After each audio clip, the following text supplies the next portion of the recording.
झारखंड और बालू के अवैध व्यापार का जो रिश्ता है वो फिर से सुर्खियां बटोर रहा है। एनजीटी का आदेश है कि बारिश के दिनों में 16 जून से 15 अक्टूबर तक किसी तरह भी बालू का खनन नहीं होना चाहिए, पूरी तरह से रोक है। और इस रोक के दौरान भी राज्य सरकार ने एक चिट्ठी निकाली है। उस चिट्ठी के माध्यम से ये कहा गया है कि स्टॉकिंग जहां पर हुई है बालू की, वहां से जो साइट होगी वहां तक की बालू की ढुलाई सिर्फ ट्रैक्टरों के माध्यम से ही होगी। ये जो बाध्यता आई है, इससे दो तरह की अड़चन राज्य में उत्पन्न हो गई है। सबसे पहली बात है, ट्रैक्टर की जो सीमित क्षमता होती है, उससे जब ट्रैक्टर लंबी दूरी तय करेगा तो बालू की कीमतें आसमान छुएंगी। और कहीं ना कहीं ये एक सुनियोजित षड्यंत्र का हिस्सा दिखता है बालू की कृत्रिम किल्लत उत्पन्न करवाने का, राज्य सरकार में बैठे कुछ लोग और चंद चुने हुए बालू माफियाओं की सांठगांठ के माध्यम से। और दूसरी जो अड़चन आ रही है वो ये आ रही है कि जो पहले व्यवस्था थी, जो जिम्स का पोर्टल बना था माइनिंग डिपार्टमेंट का, जिसमें आपको अपनी गाड़ी का निबंधन कराना पड़ता था कि आप बालू की ढुलाई का ही काम करिएगा। और अब जो हो रहा है, जो ट्रैक्टर इस्तेमाल हो रहे हैं अभी बालू की ढुलाई के लिए, उसमें से कई ट्रैक्टर ऐसे हैं जिनका निबंधन कृषि कार्य के लिए हुआ है, लेकिन उससे बालू के उठाव और ढुलाई का काम हो रहा है, जो पूरी तरह से गैर कानूनी है।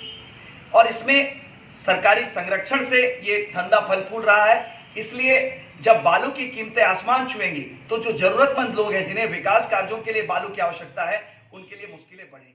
और इसको लेकर सरकार बिल्कुल गंभीर नहीं दिख रही है। हमारे जो हाईवे एसोसिएशन के लोग हैं, जो अन्य बड़ी गाड़ियां जिनका निबंधन किया हुआ है जिम्स पोर्टल पर, वो लोग आज आंदोलनरत हैं, लेकिन उनकी सुनने वाला कोई नहीं है।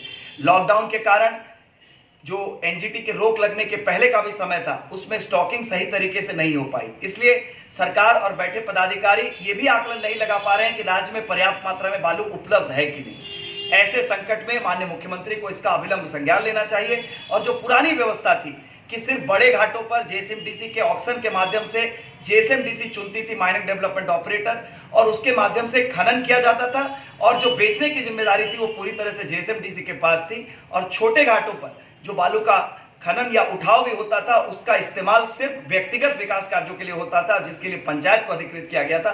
वो व्यवस्था पुनर्स्थापित हो।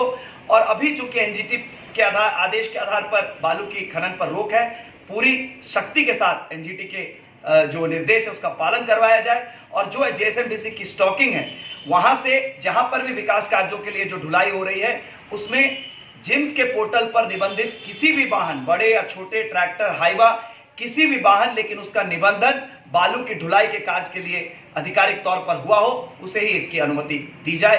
ये भारतीय जनता पार्टी राज्य सरकार से अनुरोध करती है। जब टूटती है आस, जब थकती है सांस, जब रूठते हैं अपने, मुंह मोड़ता है जमाना, जब अंगड़ाई लेता है संकल्प, फिर बनती है कहानी, बनते हैं अनमिट निशान। देखिए मेरे साथ संघर्ष की दास्तां।